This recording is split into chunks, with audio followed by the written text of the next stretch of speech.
Najprv si oddelíme žltky od bielkov. Pridáme cukor.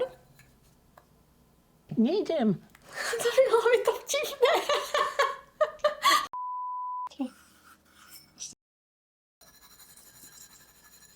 A vyšľaháme do svetlej peny. Do žltkovej zmesi pridáme olej a zašľaháme ho na nízkych otáčkach. Teraz si vyšľaháme bielky so štipkou soli a použijeme čisté metličky. Keď je sneh tuhý, tak ho po častiach pridáme k žltkovej zmesi. Sneh pridávame na striedačku so suchými ingredienciami.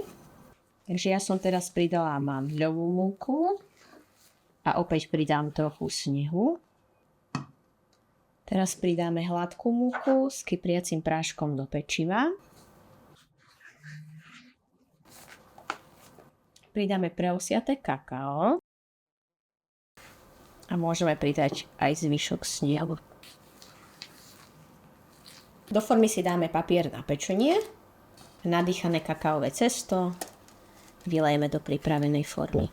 Formu s cestom vložíme do rúry vyhriatej na 180 stupňov Celzia a pečieme zhruba 15 až 20 minút. V miske vyšľaháme maslo s práškovým cukrom. Pridáme tvároh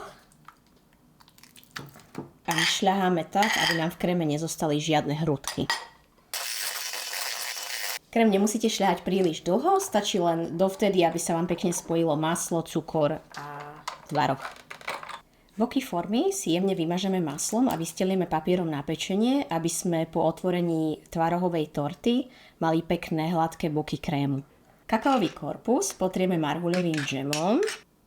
Džemu nemusíte dávať príliš veľa, aby sa vám neroztiekol, takže dajte len tenkú vrstvu. Pripravený tvarohový krém nalejeme do formy a stierkovo rovnomerne rozprestrieme. Tvarohovú tortu vložíme do chladničky a necháme odležať 24 hodín. Na hrnci zohrejeme smotanu na šľahanie a keď je smotana horúca, stiahneme ju z plameňa a pridáme do nej nalámané kúsky horkej čokolády.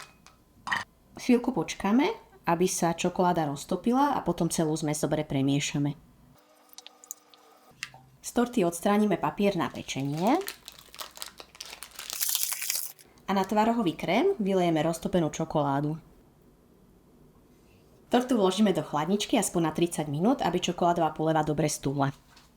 Tortu ozdobíme ovocím a pustíme sa do vychutnávania.